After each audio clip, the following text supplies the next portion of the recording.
Scientists are deeply concerned these 5 cascading crises threaten future generations.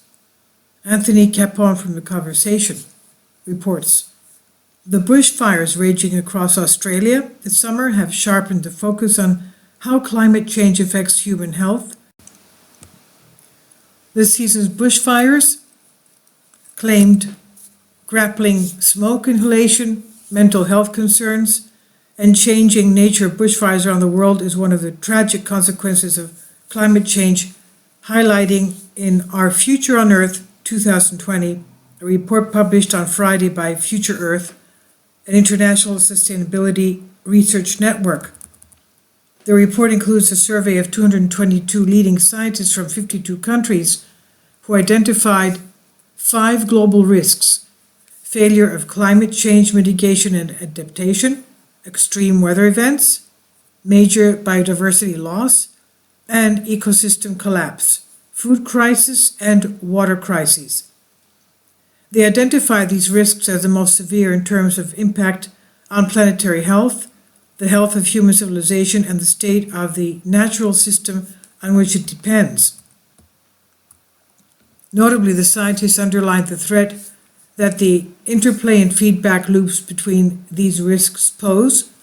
In other words, each of these global risks worsens one another in ways that may cascade to create a worldwide systemic crisis. For instance, it's not just the bushfires, it's a combination of bushfires with drought, biodiversity loss, floods, and ecosystem degradations. You can see that it all works together. We should not be thinking about them in isolation, as politicians sometimes seem to do, for instance by proposing to respond to bushfires by simply removing vegetation. Ultimately, the report leads us to wonder, will humans continue to thrive on Earth? The answer depends on whether we can act together with urgency to reduce our footprint.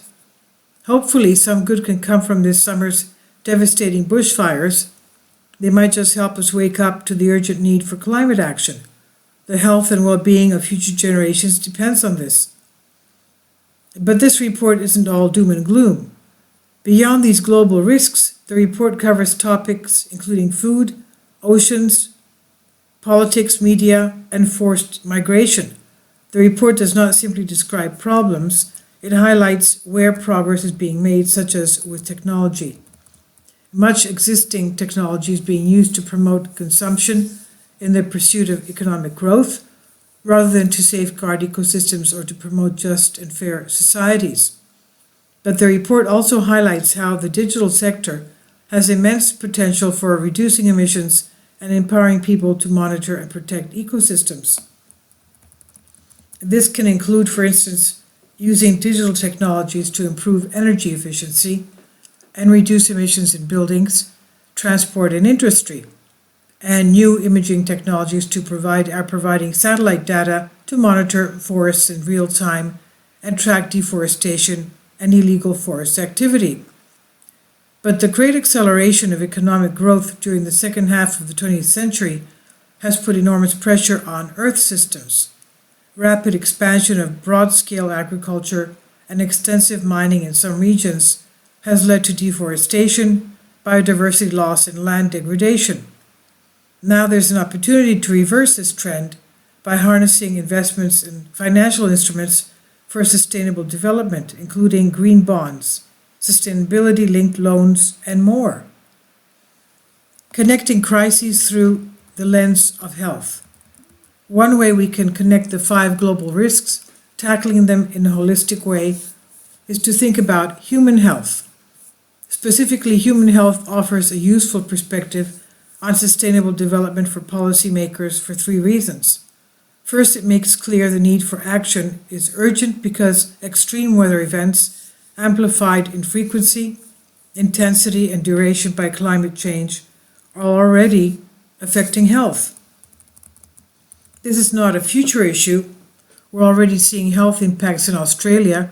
Smoke from the fires has exposed about half of Australia's total human population to hazardous levels of air pollution for weeks. And mental health experts are concerned about rising levels of anxiety about bushfires. Health also makes the need for action more personal. There are compelling human stories about the loss of lives and livelihoods from environmental changes for engaging policymakers. This is not an abstract environmental issue. It's affecting real people in our local communities. But it's not all bad. There are health benefits from transitions to sustainable development. For instance, we're able to, by 2030, reduce the 7 million annual deaths from air pollution by 2/3. And using this healthy lens can eliminate potential win-win-wins from sustainable development policy and can help policymakers grapple with the enormity of the crisis the world faces. Health in all nations. Gro Brundtland, who chairs the World Commission on Environment and Development in 1987, contributed to Our Future on Earth. She notes that a key message from the 1987 report remains relevant, explaining, "Our most urgent task today is to persuade nations of the need to return to multilateralism." In other words, the future health of Australian people depends on people from other nations. Brundtland is reminding us of the interdependence of all people on Earth. For Australia, this means we should be actively supporting the Paris Agreement on climate change. We also must carefully reflect on the health impacts in other countries from our thermal coal exports, as more than 440,000 premature deaths each year are associated with air pollution from coal burning. Beyond humans, Dr. Brundtland's call for multilateralism is a broader reminder of the interdependence of all species, all animals, plants, and microorganisms.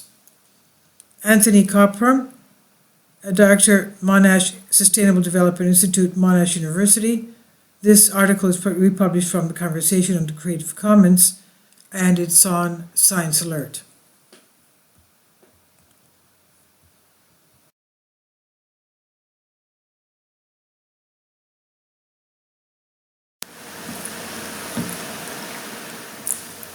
If you'd like to join me on my Patreon account, you will hear content not covered by mainstream media. These riveting stories will be based on my research, and I will state my opinions and give my personal insight on diverse and controversial subjects and world events not covered by mainstream media, and not supported by YouTube guidelines. So whatever I have on my Patreon, most of those will not be on my YouTube channel. Please consider becoming a member today. More of the most significant and important videos will be on my Patreon channel. Your support helps me to continue my research and keeps this YouTube channel alive.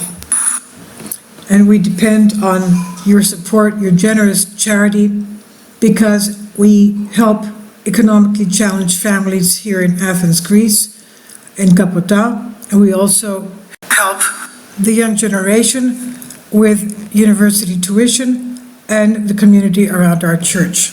Thank you.